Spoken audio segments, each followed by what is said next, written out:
Hello, hello. Good afternoon, ladies and gentlemen. Welcome to our monthly summer lunch. And this time, we are sponsored by the Steel Development Marketing Institute. And we have with us Dr. Jodi, who is going to give us a very interesting speech about that.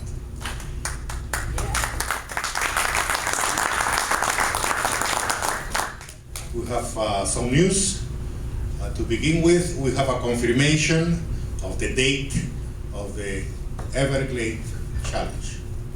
It's going to be November the 30th. Mark your calendars, November the 30th. It's a full day, and we are going to do it very much like Topless in Miami. Our base, operations base for everything, would be the Mikosuki Hotel and Casino, which is on the edge of the Everglades, and is on 8th Street and Coram Avenue. From them, we have scouted with Marcelo and Pepe Forte several trails, and there is also a beautiful back lot in the hotel where we can do some autocrosses. So it's going to be a great day. So just please mark your calendars. Be sure to be here in town November the 30th. The 30. Yeah, 30. 30. Okay. El 30 de noviembre. So now I'm going to give the mic to Mr. Vice President. Want to say something? Just want to say that we also have confirmed the location for the auto show luncheon. It's a little bit, it's up above from where we used to be, but because of all the renovations in the space that they're doing this time, but it's going to be, like I say, you just go up an escalator to the second, I guess it's called mezzanine level. Oh, it's the second floor north lobby. Second floor of North Lobby, it's above there, and we wound up with about the same amount of space and everything like that, and that is against September 10th. Is John going to do something now? Well, anyway, I'll let John, but that's September 10th. Remember that. John has a full day for us on that, speaking of full days. John, please.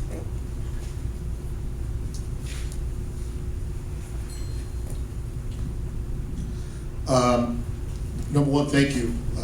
I'm usually not here in September or August talking about the auto show. But if you came over the causeway, you saw a number of street pole banners indicating that the auto show is taking place. So I assume it is. They're going to let me know soon enough. But the show will open, as Paul alluded to, on Saturday, September 10th. There will be, and the dates have been very beneficial. The fact that we're earlier from a manufacturer standpoint has been well received.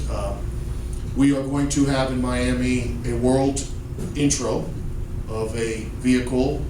There will be an event which you will probably be hearing about in the next few days off-site on Friday evening on the beach in a lovely, lovely hotel. That'll kind of kick off all the press activities. Then on Saturday, as Paul alluded to, we start with registration because the show will open to the public at 1 o'clock on Saturday.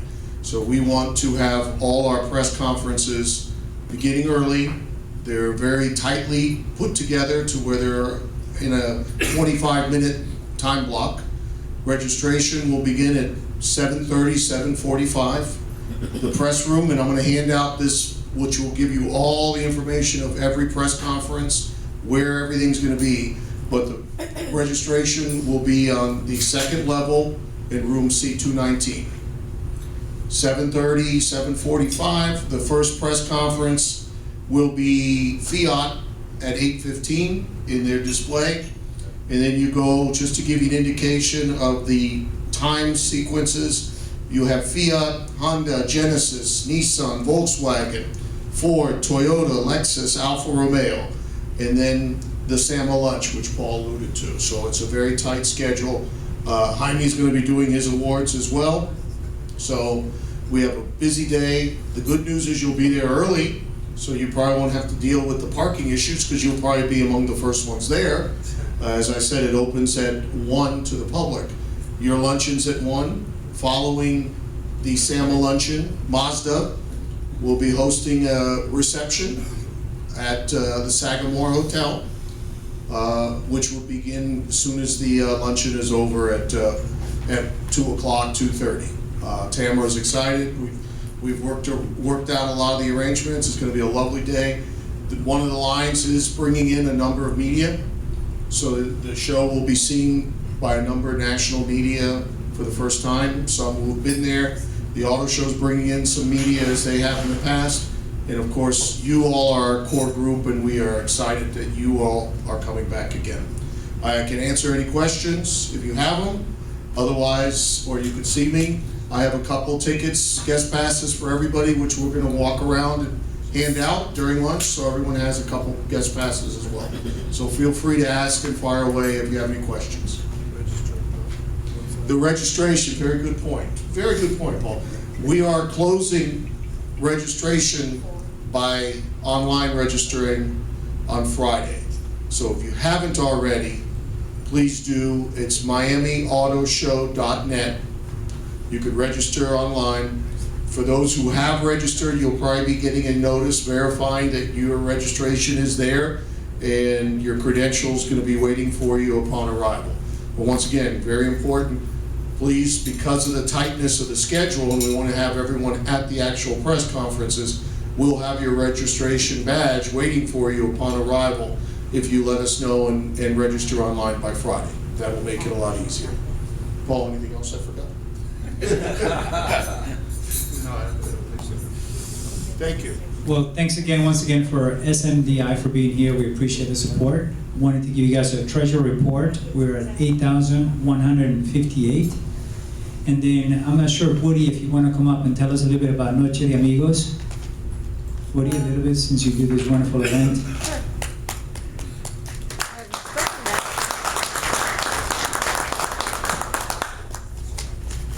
Hi, everybody.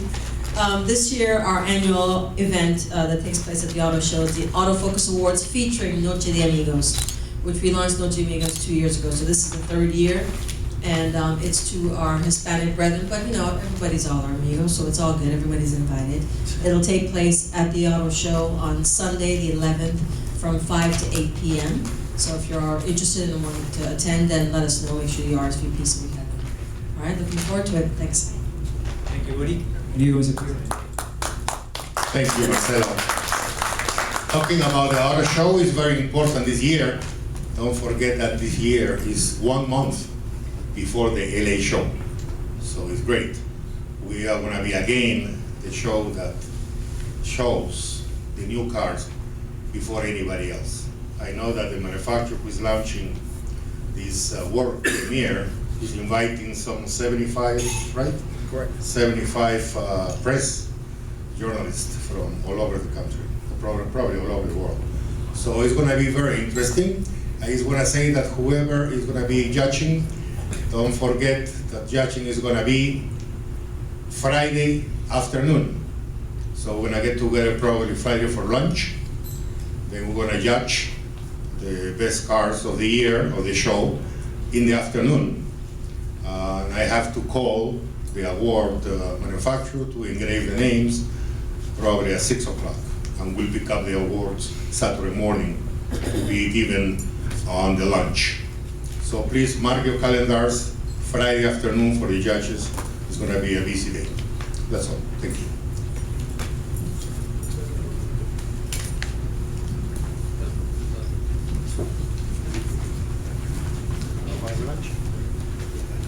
Now we're going to have lunch, and then we will have the speech of Dr.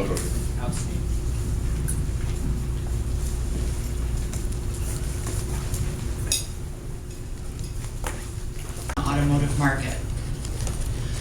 So typically when we talk about rust in the automotive steel industry, we don't like to talk about it. We do everything we can do to present rusting in our vehicles. Well, I have learned something today. We have this beautiful location. We have this great audience here today, and we've had some wonderful food. So in my scientific conclusion, I would say rust is good as long as it's on a Pelican. So, thank you very much. Like Jose said, my name is Jodi Hall. I represent the Steel Market Development Institute and specifically lead the automotive market out of Detroit, Michigan. So in just a moment, you're going to see a video that's going to tell you who we are and what we do. So before we do that, first of all, I'm here to share information with you, and I want to make sure that it comes across clearly. So if somewhere along the way when I'm talking it's not clear to you and you have a question, please just raise your hand and we'll talk about it right then. But at the end, we will have some time for Q&A, and I'll answer as many questions as I can at that point. So first, a little bit about myself. I'm a metallurgical engineer, and I started in the auto industry working for General Motors fresh out of college, and I had a 30-year career at General Motors in manufacturing engineering. I like to make things, so I got to do that as a career, and I always worked in advanced technology, so coming up with new ways to make engines and transmissions initially, and then later on in my career I switched over to the body of the vehicle, doing the body structure and closures, and actually introducing new grades of steel into production. So it was kind of natural to move on to the Steel Market Development Institute and then help the steel industry do the same thing. So that's just a brief background about myself. I've been with SMDI for about 2 years. So let's roll the video and you can see a little bit more about what that group does. Overcoming challenges. Creating innovative designs. Setting future design trends. Sharing development research. Collaborating for lighter, stronger, more fuel-efficient vehicles. The Steel Market Development Institute, a business unit of the American Iron and Steel Institute, increases the use of steel by developing innovative materials and applications. SMDI works to differentiate steel based on its environmental performance and demonstrate steel as the highest value material in the automotive, construction, and packaging markets. SMDI drives innovation and partners with OEMs for rapid adoption of new materials and technologies in the automotive market. As regulations change in the automotive industry, there are increased demands for high-performance materials. The North American steel industry meets these challenges with advanced high-strength steels. Steel is the only material that provides a complete package: strength, lightweighting, low environmental impacts, and superior performance, all resulting in the highest value. So much is going on in the automotive community in the application of new design concepts, new advanced high-strength steels, new manufacturing methods.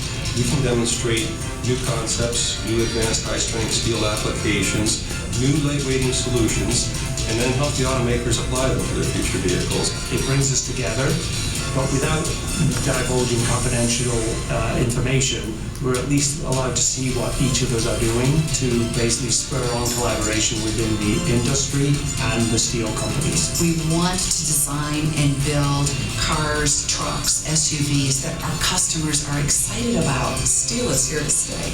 I mean, there's always going to be a home for steel in our automobiles. The steel industry and the auto industry are two iconic American industries that have been partners for decades. You know, we have a long history, and the history of getting things done proves the future case that we will continue to get things done, meeting the challenges presented to us by our customers, consumers, and regulators going forward. Okay, so hopefully that was pretty clear to give you an idea how our members work together collaboratively with the automotive industry to bring out the best products. So steel has traditionally been thought of as an old material, and it's been around for a long time. In fact, it's been used on the body of the vehicle since 1930s, and it replaced wood. So it's been around a long time, but actually you probably don't really realize how innovative the steel industry has been, especially in the last 50 years. So we're going to take a quick walk through the last few decades and show you what we've been doing that's been so innovative and very useful for the automotive industry. So looking at this slide, we're going to start back at 1970.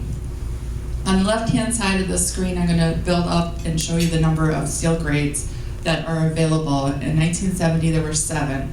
So think of steel grades as like maybe different flavors. So they're all very similar, they're all steel, but they perform slightly different from one another to give the automotive designer a more efficient way to design a component in the vehicle. So if you look at the graph on the right, you're going to see a grouping of mild steel, which these 7 grades are, and it's going to show you on this chart we map our grades, our classification of grades by strength level. So that's along the bottom axis that says tensile strength, which is the maximum strength of the material, and it's measured in megapascals. So it's very similar to PSI. So it's like the amount of load the steel can carry over a given area. And you can see, because it continues off to the right, we're going to increase the strength of steel through the decades.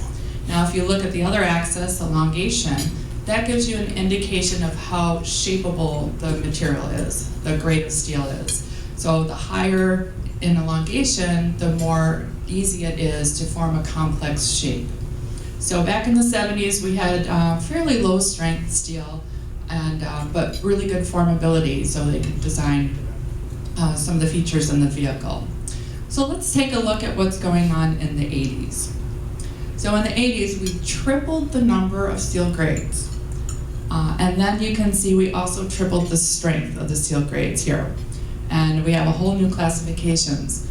So I think many of you might remember what was going on like in the late 70s with the oil embargo and the difficulty with being dependent on foreign oil. And at this time, the government got together and put together the first round of fuel economy standards. So CAFE started back during this time, and it pushed the industry to be more innovative. So certainly, engines and transmissions needed to be more efficient to get better fuel economy. Aerodynamics was really important, but also the mass of a vehicle also contributed to fuel economy. So when you bring out higher strength steel, you use less of it to do the same job. So we were able to get mass reductions in the vehicles by just increasing the strength of steel.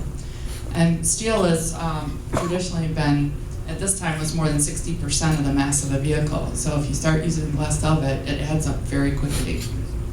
So by the 1990s, more change occurred, and as you can see from this chart, we now have all these orange grades, and these orange grades on the right are called advanced high-strength steels, so they're even stronger steels.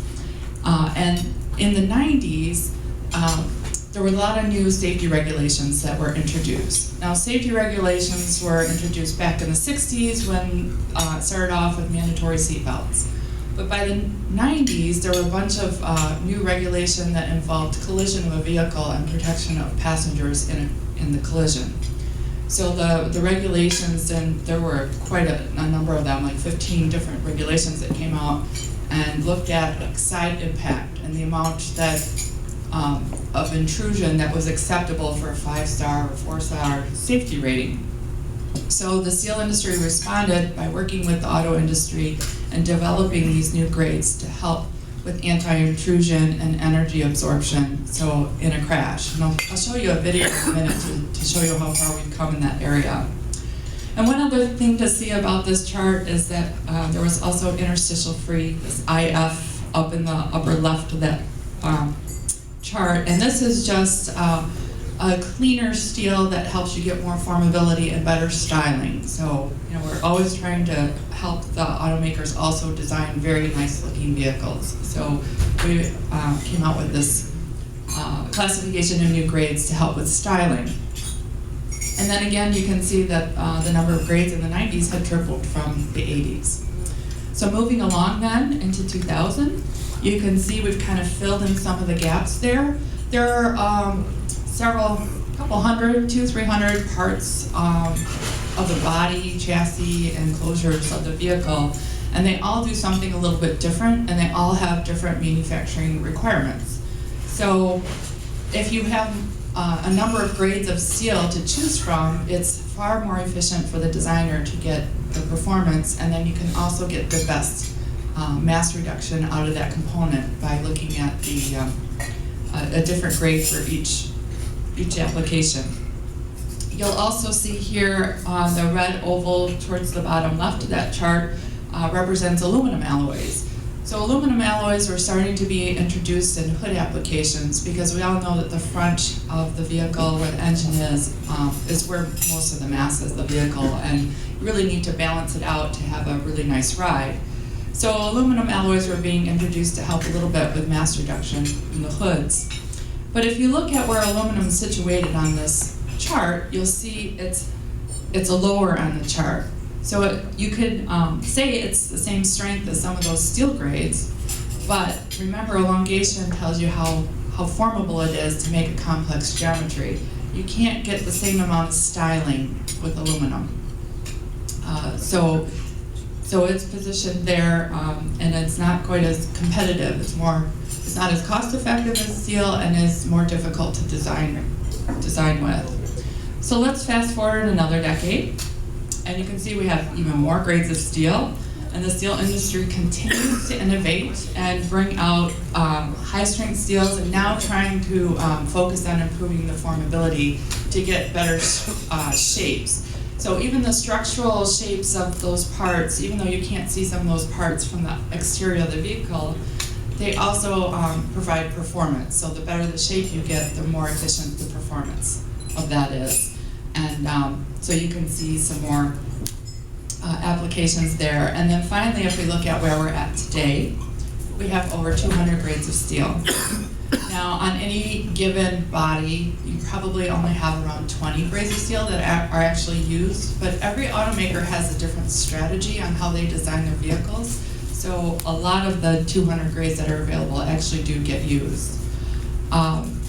And then you can see there kind of the light purple, light blue, called third generation advanced high-strength steel. That is currently where we're doing our R&D efforts to bring out new grades of steel. So again, really high strength, but a little bit more formability. In fact, in that darker oval that represents current third generation steels, Nissan was the first automaker to bring out a third generation in their vehicle, and it was the 2015 Nissan Murano and then the 2016 Nissan Maxima that were unveiled at recent auto shows. So hopefully I've convinced you that steel is actually very innovative and a new technology. It's just been an industry that's been around for a long time, just like the automotive industry has been around for a long time, and they are also clearly innovating. We have a question in the back. Yeah, the graph seems to go as far as the tensile strength up to 2,000 and even a little beyond. What is the highest number tensile strength steel any car maker? Right now, what is in an automobile today is around 1,500 in a current application, but there are grades of steel that are in development and being looked at for new models that are coming out in the near future. And how high would the number go? That's a good question. Right now, we're convinced we can get 2,000, but knowing the steel industry, 10 years ago, we probably wouldn't have realized how far we could get now. So I don't think we're going to stop. We're going to continue.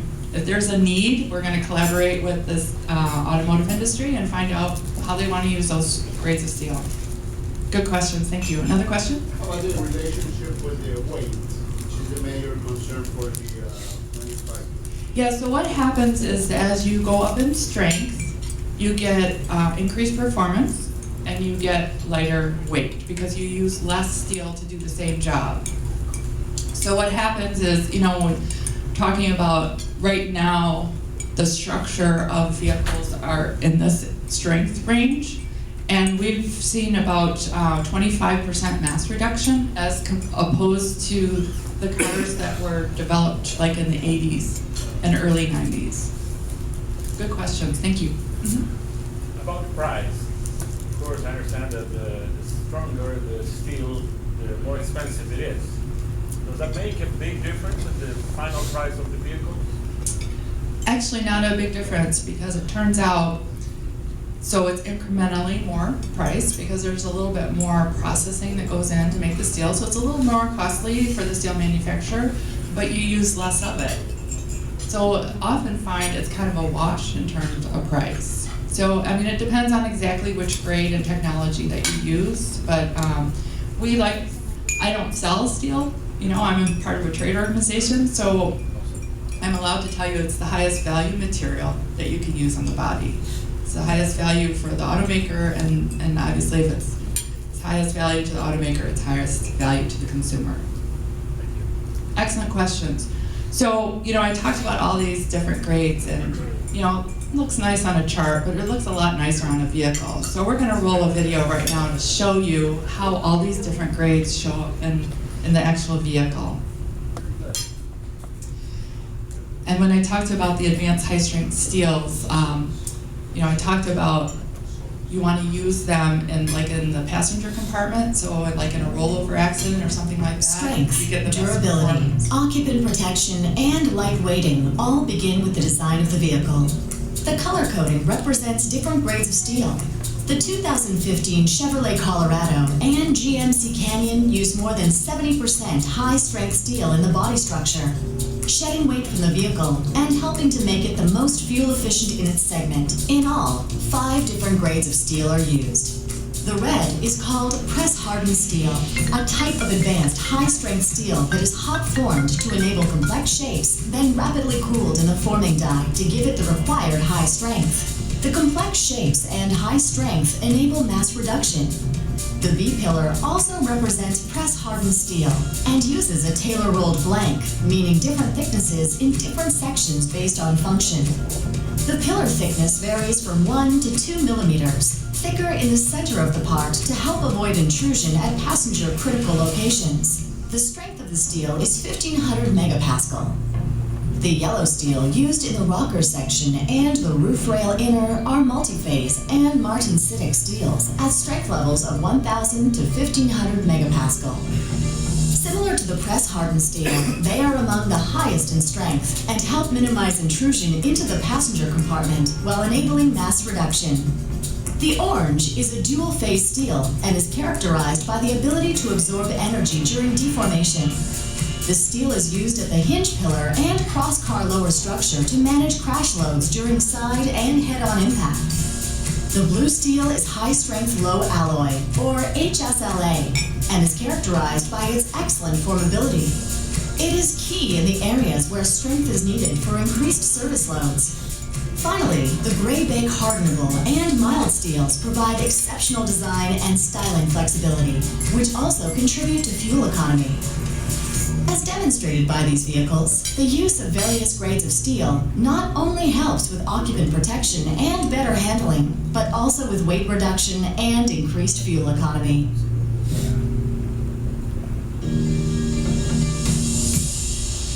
Okay, so I'm sure that gave you a much better feel for how we're using all these different grades of steel and how they function in the vehicle. So the next video that we're going to show is going to show the actual performance. So it's a crash video, and it's perhaps one that you have seen before. It was the 50th anniversary of the International Institute for Highway Safety, and they set up a 2009 Malibu with a 2059 Bel Air. And as soon as we can get the video up, you'll see how it performs, and I'm sure it's going to be pretty clear which vehicle you'd like to be in. And keep in mind that this was 7 years ago when this video was done. And you know, each time an automaker brings out a new vehicle, it has even better safety performance. So we continue to innovate, and our vehicles get safer and safer as they come out. So you will roll this video, and this doesn't have as much, it doesn't have commentary, so I'll add a few comments as we go. So, yeah. Nobody wants to be in either vehicle, I understand, but if you had a choice, I'm sure you're gonna pick the 2009 Malibu, especially there. Not good. Now the Malibu looks pretty bad at this point, but at somewhere in this video it's gonna show you that the passenger compartment is pretty much unharmed. It's the front end is designed to absorb all that energy and have the deformation there to keep that energy away from the driver and the rest of the occupants. So that is terrible.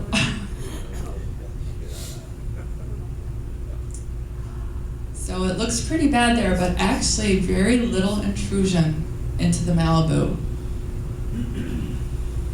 And here's from the back seats. The airbag saves you from head injuries, and most likely to be able to walk away from that accident.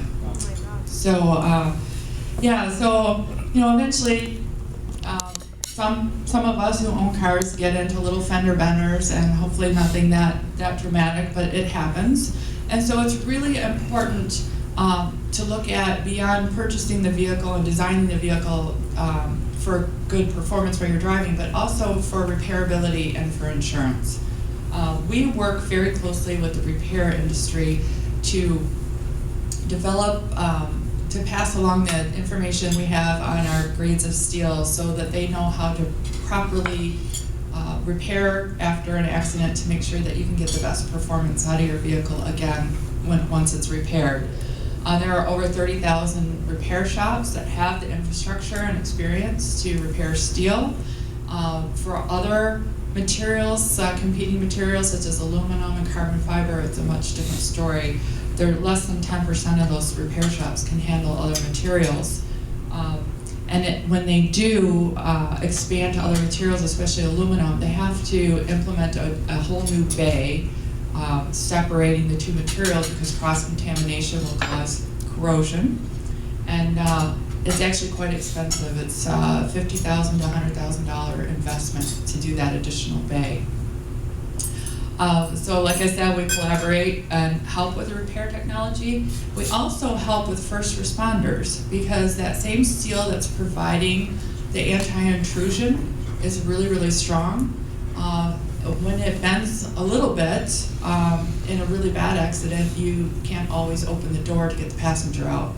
So now you have to have the jaws of life that has the strength to overcome the strength of the steel there. So we have worked with people like Ron Moore, who travels around the country and trains people on how to extricate people after a serious accident like this. So with all that said, it's no wonder that advanced high-strength steel is actually the fastest growing material on the vehicle. So advanced high-strength steel is replacing the lower strength steels to get the increased performance and mass reduction. And the green on this slide shows the forecasts for advanced high-strength steel since about 10 years ago. And when you look and see the blue on top of that, that is where steel has exceeded industry forecasts. So for the past 4 years, we've sold more steel than anticipated, and in fact, the last 3 years by more than 10%. So hopefully after reviewing the performance and mass reduction capabilities and the high value, you can see why that's true. So the next slide. So in addition to performance and mass reduction and value, we also have sustainability. And we divide this into 3 different categories. So if you look at the life of a vehicle and how the greenhouse gas emissions affects the environment, you divide it in between the production phase, which is making the material and the vehicle up front. You have a driving phase, or a use phase, and then end of life or recycling. Steel has a very good story in each of these categories. So up front in production phase, those numbers below show how much greenhouse gas emissions go into the environment when you make steel. So for a kilogram of steel, you can see it's 4 to 5 times lower than making a kilogram of aluminum. And all that happens before we even drive the vehicle. So for gasoline engines, 20% of the greenhouse gas emissions happen right up front before the vehicles are ever driven. And then during the use phase, that happens over a 12-year period, and we talked about how steel can offer mass reduction, and when you reduce mass that significantly, you get better fuel economy, because you can downsize engines as well. So steel is helping automakers meet their fuel economy regulations, And then at the end of life, steel also has a great story in that it can be recycled into any of the other steel grades. So that's not true for aluminum. Aluminum, you have to sort the sheet metal for aluminum to get the highest value out of it. Otherwise, it has to be downgraded into a casting. And then at the end of life, vehicle goes to a shredder typically. If you run a magnet over that, you pick up all the steel and none of the other materials because it's the only magnetic material, and it's very easily reclaimed. And then on top of that, there's a lot of steel available. I mean, since the vehicles have been made of steel traditionally since the 30s, there's a lot of steel available to recycle and reclaim into new vehicles. And here are some great examples of steel vehicles. So being a metallurgist, growing up in the auto industry, you know, we always kind of were in the background. You know, we worked hard to make sure that the components that we were making were durable and had the right performance and all that. But we never were talked about by the media. Well, come to find out, the automakers now are talking about what they're making vehicles out of. And here's just a few examples of some of the things that you've seen. And I'm sure being at auto shows, your ears probably picked up and said, I don't remember them ever talking about steel vehicles in the past, but look at what they're saying now. In fact, we're working closely with the automakers themselves, and on the next slide you're going to see a few quotes from some of the key people that we've been working with. So, for example, we've had projects with Fiat Chrysler, and we've worked very closely with Ralph Gilles, who's the head of design, and you can see he really is thinking that steel is the foundation for the industry. We've worked with Mike Swears, chief engineer for Toyota Tundra and Tacoma, and worked with them on how to use some of the steels to get the best performance and mass reduction, and clearly he agrees with us that it's really a high value material for them to be using. And even the Department of Energy, we've been working with them to innovate new steel materials and to bring them into production. So clearly a lot of support, our collaboration is certainly paying off for us. You can do things a lot more effectively and quickly in the industry when you collaborate together.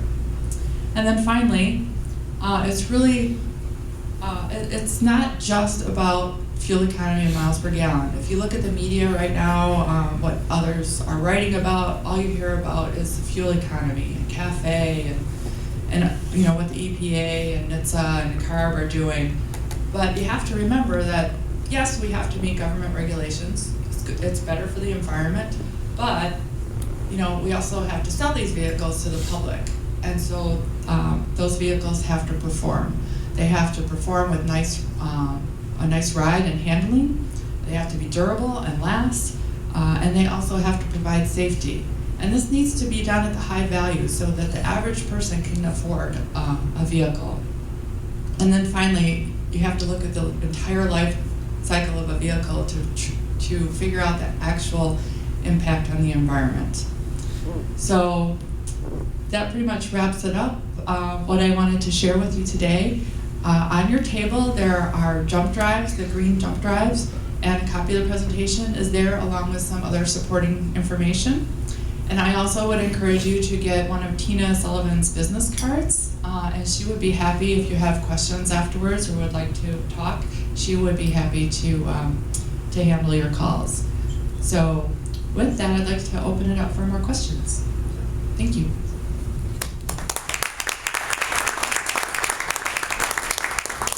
Yes. How many companies in the U.S. make this kind of special steel? There are actually several. So we have 3 members right now that are making it: ArcelorMittal, AK Steel, and Nucor Steel. U.S. Steel also provides this material, ThyssenKrupp. Those are the ones that come to mind of the large integrated mills. But there are others around the world like SSAB and POSCO and BAO and all kinds globally that make this kind of steel. Very good question. Yes? All in all, so it seems like the car world is moving towards mixed materials rather than, like, say, the Cadillac CT6 motion. Are there any cases, though, where car maker's been needing for its aluminum or carbon fiber, if you feel you could like talk them into, no, steel, one of the, high strength light steels are better than aluminum or the carbon fiber, you've been able to like talk them into going to steel? Well, yes. There have been individual components that have gone to aluminum that have come back to steel, and an example is our front lower control arm. Used to be like a forged aluminum, and now it's a stamped clamshell design, and it's the same mass as the aluminum forging, but it's 34% lower in cost. So we've been working on individual component levels like that, and we've been working on structures. And really, a lot of the higher end luxury vehicles, I think it's gonna be a little slower for them to come back to steel. You're gonna start hearing about some of them using a little bit more steel, and they're using it a lot around the passenger compartment because of the efficiency, where you can design steel for safety as opposed to other materials. But the real true mark is that, a few years ago we heard about the F-150 coming out, right? All aluminum. Yeah. And Docker Worldwide, that I showed the advanced high strength steel, well, it showed growth for aluminum to be quite large. And there has not been another vehicle brought out, like the Ford, a large volume vehicle brought out in aluminum as predicted. So we're working really hard to make sure that we can keep steel vehicles in steel. Right, I'm guessing, speaking of the Ford pickups, the new F-250 Super Duty is proportionately more steel than the F-150, I believe? Yes, because of the performance needed for those vehicles, definitely. And Ford talks about the advanced high-strength steel frame, and it's absolutely critical to have a steel frame for towing and all that. And they've even said without that steel frame, they couldn't have achieved the mass reduction they did in the aluminum or the 5-star safety rating. So, yes, hopefully we won't see any more going along that road. Yes. Well, it comes to marketing, and obviously right now, we see a commercial out for pickup trucks where they dump a bunch of bricks in the beds of 2 different pickup trucks, and one, there's damage, and they show the significant damage, and the fact that you bring up the Ford F-150 and the aluminum, and that was a big talking point some time ago, not a couple of years ago, has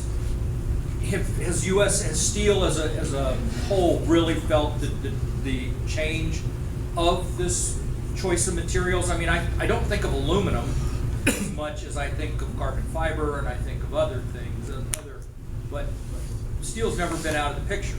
It just seems like that somebody's decided it's marketing game. I don't know where I'm going with that. It's an observation. Well, let me make some comments, and hopefully it will answer your question or continue the discussion. So, yes, steel is, obviously we've been around a long time, and we keep innovating, and I think that when the Obama administration came out with a new cafe, the industry was really shaken up, and they said, oh my goodness, we're really going to have to work on all fronts to get the best fuel economy. And one area, of course, it's not the most efficient, but lightweighting supports, the powertrain system. You get a smaller powertrain if you lose mass of the vehicle. Well, immediately everybody thought, oh my gosh, we're going to have to go to some of these lower density, lighter weight materials like aluminum or carbon fiber or magnesium to get the amount of mass reduction that we need to. And they were kind of overlooking steel. So the steel industry woke up and said, we thought everybody knew what we were doing in our innovation and bringing out new grades, and clearly it wasn't enough. So we've been out talking about all the benefits of steel and reminding people that you don't have to get the mass reduction that you need, you don't have to go to these other materials.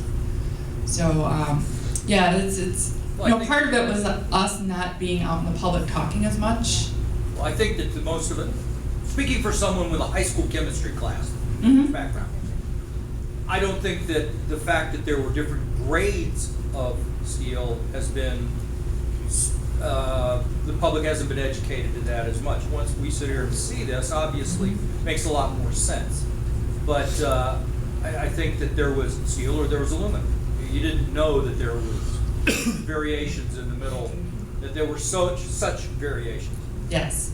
You know, it's funny because you looked at that chart that showed all the different grades of steel, and we've increased the strength about 10 times of what it used to be in the 70s.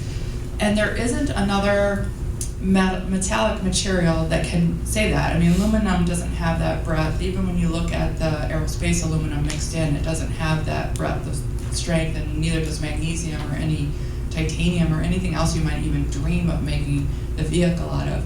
The carbon fiber is a different story because it's a composite material and you can tailor it.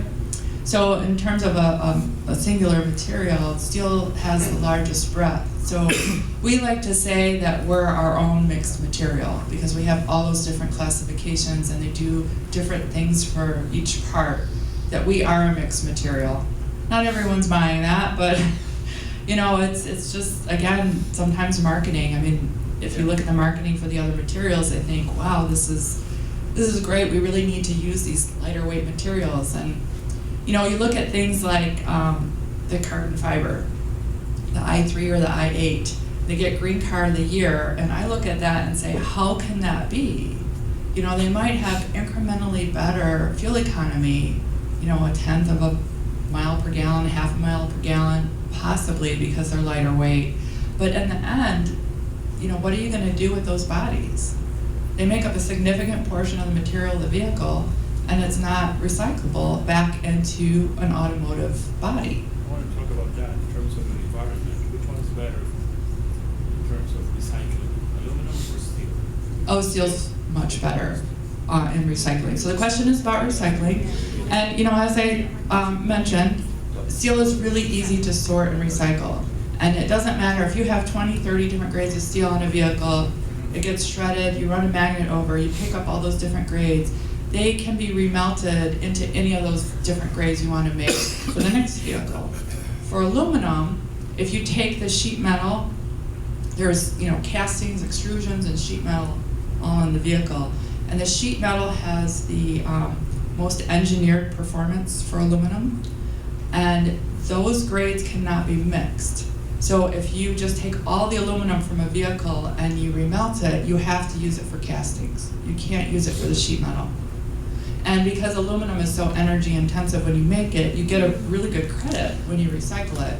But there's not very much aluminum out there to be recycled right now. It's going to take at least 10 years before there's any large volume of aluminum being recycled at the end of life for a vehicle.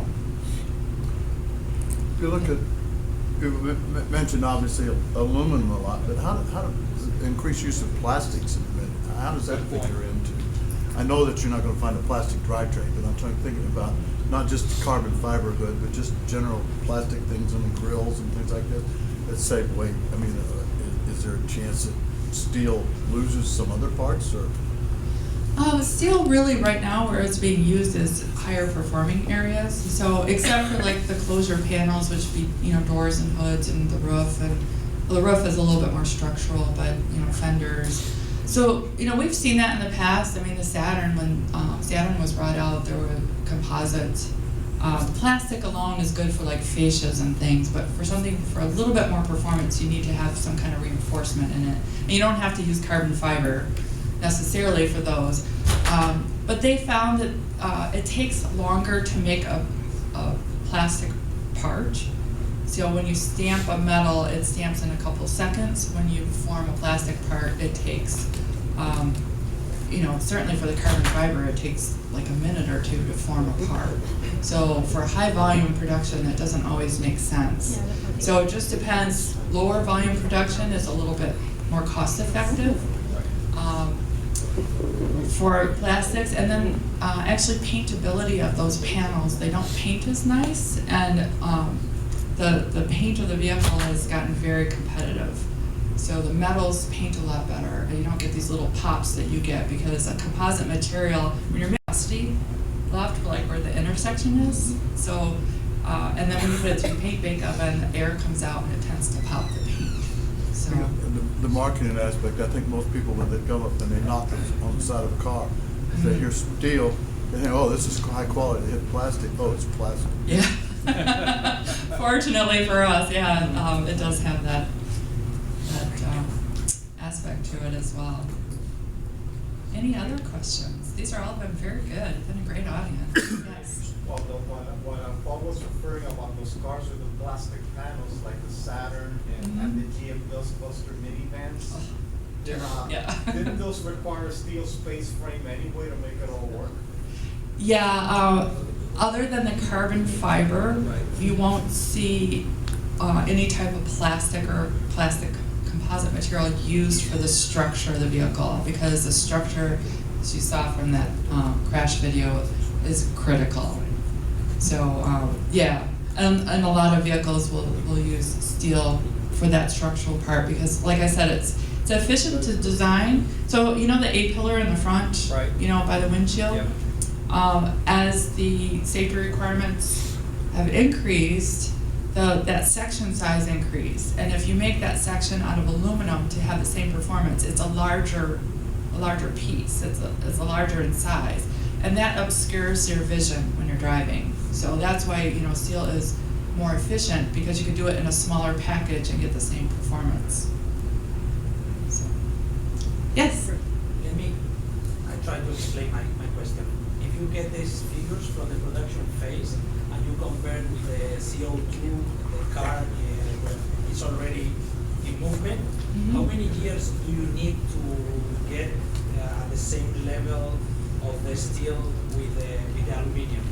You know, you understand The entire life of the vehicle. I have a whole nother presentation I'd be happy to share with anyone, just on the life cycle assessment. We've done a lot of work in the last year on that. Is it a matter of the volume of the cars with aluminium currently, or is a matter of this production phase contamination is impossible to compensate in the future?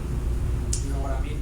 I think I do. So when you're making a vehicle, and if you make one out of a steel-intensive body and closures and all that versus aluminum, it turns out that there's so much more greenhouse gas emissions from producing the aluminum vehicle that it takes the lifetime of the vehicle to even come close to catching up. But the problem, it gets very complicated, because that's in the production phase. So steel is much lower greenhouse gas emissions in the production phase. During the use phase, if you don't change anything on those vehicles and it's the same powertrain system, you're going to get maybe at most a half a mile per gallon better performance from the aluminum vehicle. So then if you get a little bit better fuel economy and you drive it for 12 years, at the end of life, they turn out to be within 1% of each other. Steel's a little bit better, but it's about a 1% overall difference instead of, I don't remember, 40% or something up front. But where it really gets complicated is that automakers have to meet CAFE. So they have to meet that fuel economy number. That number is dictated by the government. It's very expensive if the automaker doesn't meet that number. And it's also very expensive because they pay penalties. It's also very expensive to exceed the number. It takes a lot of technology to go into improving fuel economy. And that obviously gets passed along to the consumer. So they can't afford to exceed fuel economy, because Americans really don't care, especially when gas prices are so low. So now, if you say the use phase is the same fuel economy, and up front steel is much better in production, then it's clear. I mean, it's still going to be better overall. But CAFE doesn't take care of the production phase. It's only... That's right. And you know, it's all that greenhouse gas emissions go into the environment before the car's driven. So in the first few months, you're making a car, it's in the atmosphere.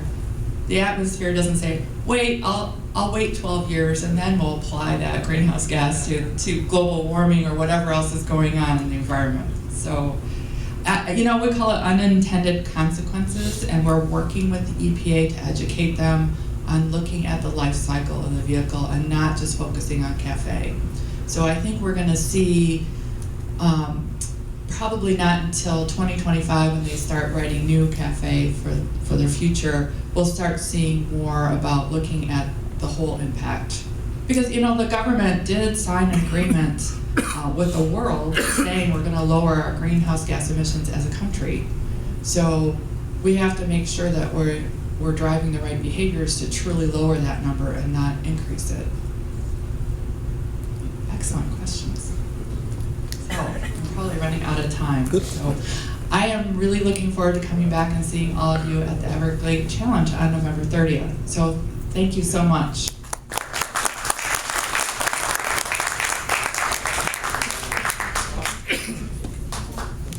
Well, that's it for today. I'll see everybody on Saturday, September the 10th, on the auto show, right? Okay, maybe I'll have a couple of lights before I leave. Great presentation. I'll see you again.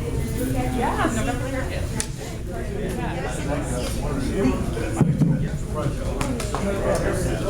Oh, yeah.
Angelo, nos vemos.